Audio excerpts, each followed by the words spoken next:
today's video, we are going over Fireball Meteor Golem's post-nerf to show you that even after the balance changes, this is still one of the best armies for Legends League. For this army composition, you're going to need the following: 5 Meteor Golems, 5 healers, and at least 4 invisibility spells. You will want to take a Meteor Golem in the clan castle with a troop launcher and at least 3 totem spells. For your heroes, you need the following: on the king, Frosty, Spiky Ball, and Snake Bracelet. For the queen, Diggy, Action Figure, and Magic Mirror. The Grand Warden needs Sneezy, Fireball, and Red Gem. For the royal champion, you want the Spirit Fox, Rocket Spear, and Electro Boots. Let's jump right into some attacks. Let's get into the first live attack right here by Yatta. He's coming on in with a Fireball at the 12 o'clock side of the base. Healers deployed on the Warden. Of course, you're going to see like a Coco Loon or 2 come on in just to defend those healers just a little bit. Because from the post balance changes now, the Sneezy, the boogers of the Sneezy don't attract red air bombs anymore. So Coco Loons are going to be more important. So here we go. Nice invisibility spells. Sending the Fireball on the Ricochet cannon. Wanted it to hit the multi, but the Rico cannon is just as good. Just doesn't get that core multi inferno, but it's not the end of the world right here. Still a great funnel. We did have a nerf on these Meteor Golems as well, as they have been reduced to do 50% less damage on walls. That placement on that totem spell was amazing. Tanking that queen as well as the arch tower and the expo, making sure that that warden didn't die there was phenomenal. But yeah, the 50% nerf on these Meteor Golems, also the nerf on top of the totem spell right there. But honestly, you don't really tell a difference. As you can see right here, Troop Launcher is in for Yatta behind those Meteor Golems. King is funneling the outside. Now he's going to go into inside with those Meteor Golems. Queen is going to come on the inside as well. With the Warden right there, we're saving the Royal Champion for a little bit later. We are going to use that last totem spell right there just to tank that Revenge Tower and the Multi-Inferno and the Multi-Gear Tower right there. Invis goes off over the Town Hall, which is not the end of the world, to be fair, as there isn't that much DPS since we did freeze the 2 high damage defenses, which is fantastic. Now here comes that Overgrowth over on the Fire Spitter on the back end. Still have Royal Champion ability, still have King ability right here. Looking really strong at the moment. RC ability was recently popped off as she is shooting rocket spears away.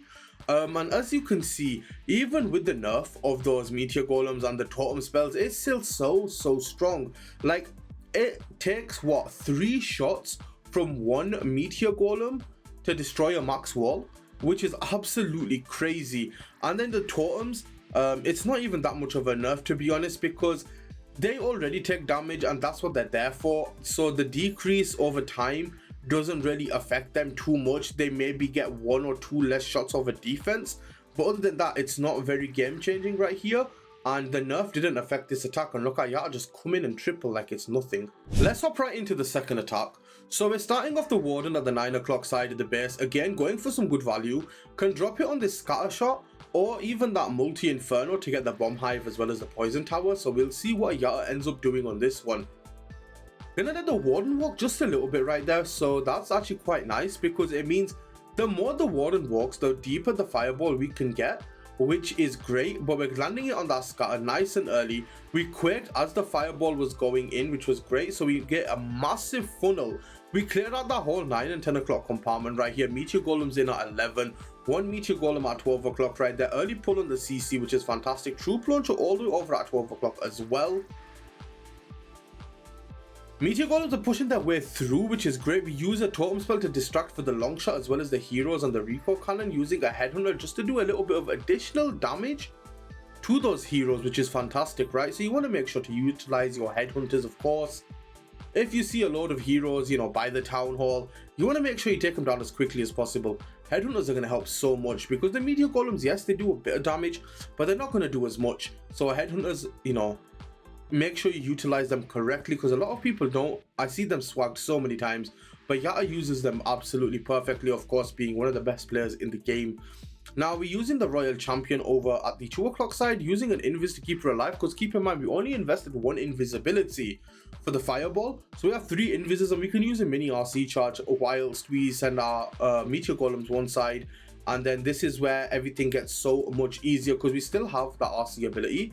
We have so many troops alive. Queen in the middle of the base where she can take down literally everything if she shoots the right wall. Unfortunately, she gets distracted by Skelly, so that's not going to be happening. But we freeze the monolith. We pop the Royal Champion ability. The snakes are going to be tanking a little bit, which is great. And the RC takes down that monolith like it's absolutely nothing. And there you go, another triple by Yatta. And this is post-nerf, by the way, guys. Keep that in mind. So, you know, Meteor Golems do less damage to walls. Totem spells have decrease over time with HP, and it's just so easy. Like, it's so free right here. And as you can see, Yatta just too OP. We're gonna jump into attack number 3 right here. Mr. Yatta coming on in. Let's see what he can do right there. Warden coming in from the 9 o'clock side of the base, looking very good at the moment. You can get a really free fireball right here if you land it potentially on that fire spitter where you can clear that whole compartment, or we can land it on the X-bow and then we get the multi-arch tower as well. So again, he's going for those very cheap fireballs. From the second attack and now the third one, only used 1 invis for the fireball, using that queen to lure the warden exactly where he wants him to go. Doesn't want the warden to run away, because if the warden goes one way, your army goes another way, there's hardly any chance to recover, because you need those healers and you need the warden aura as well. Now we're dropping that king and the royal champion over at the 1 o'clock side directly into a fire spear and a multi-arch tower with the X-bow. The queen is taking a lot of damage right here, may be forced to her ability in just a second, but we're trying to hold on to it as long as we can.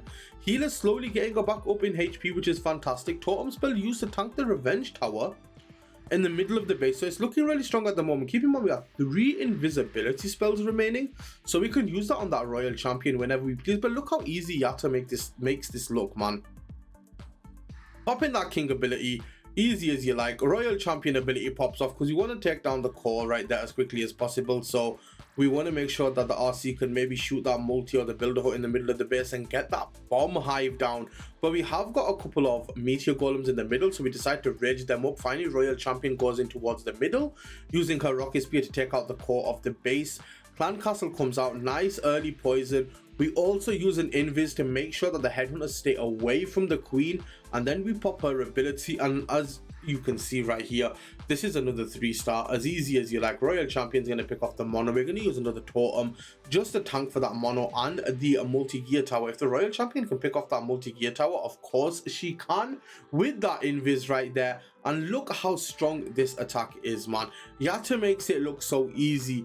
And honestly, these pros are absolutely incredible right here. They just perfectly control their armies.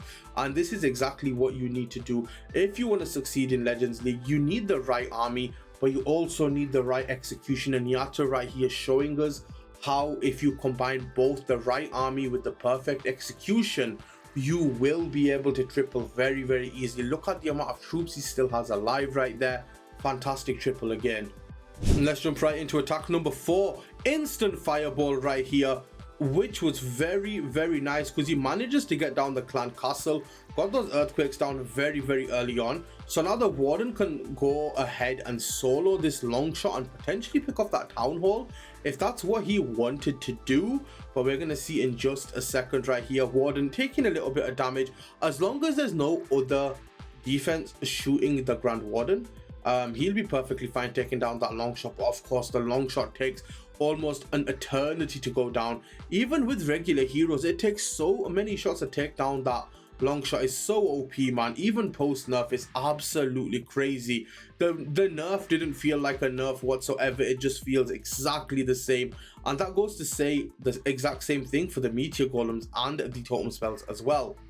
Pulling the warden away over towards that 1 o'clock side, because we're going to send these meteor golems in towards the monolith, and we're going to use the king and the royal champion to funnel that 3 o'clock side, so the meteor golems stay more central on the base. We're going to overgrowth right there the revenge tower and the rage tower, because the rage and the revenge tower combo is not something you want to deal with, man, especially when you're in the middle of the base and all of the defenses around are full contact targeting your troops, and that's the last thing you want, because everything will literally disintegrate in the beginning phase, you blink and it's all gone. It's like pouring salt into water. You see it and then it's gone. And look at the damage this Revenge Tower can do, but we use a totem spell perfectly to tank for it because we don't want to deal with it whatsoever. We're going to use a second totem to deal with that Revenge Tower again. Also use the King and the RC ability right there. Revenge Tower finally goes down. King is still working at the bottom side, which is absolutely fantastic right here. Still have Meteor Golems. That mirror for the Queen and the Giant. Dude, how good is that Giant? Absolutely insane, man. So strong, so OP, so tanky. It's basically having a second King on the board with your Queen, which is absolutely crazy. But there we go, man. Yatsa again, you know, making it look so easy, guys. You need to try this army, even post-nerf. Make sure you get the execution down, and if you can get the execution down, this army will help you 3-star almost every single base you come across. It just takes practice and practice, and before you know it, triples are just gonna roll in just like yeah. Alright, let's jump into the last attack right here.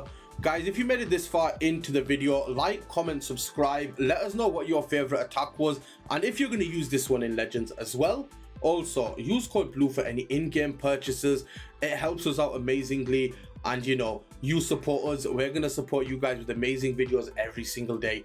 But let's carry on. Using that instant fireball right there again, gets the Rage Tower, but this is where the problem is going to be. He's going to lose his Grand Warden, right? So now it's recovery mode, because everybody knows losing your Grand Warden in a fireball is absolutely so scary, because you need that Rage aura of the Warden from the Rage Vial to get the job done and potentially get the 3-star, but he doesn't have that anymore. So now he has to adapt and improvise, and this is where so much practice makes perfect, where you can adjust. So sending a log launcher instead of a troop launcher for this one, so we can open up all the way towards the town hall, pop in that Queen ability early, King of course on the outside, Royal Champion this time sent with the Meteor Golems, because we don't have that Rage Vial aura from the Warden anymore since he did go down.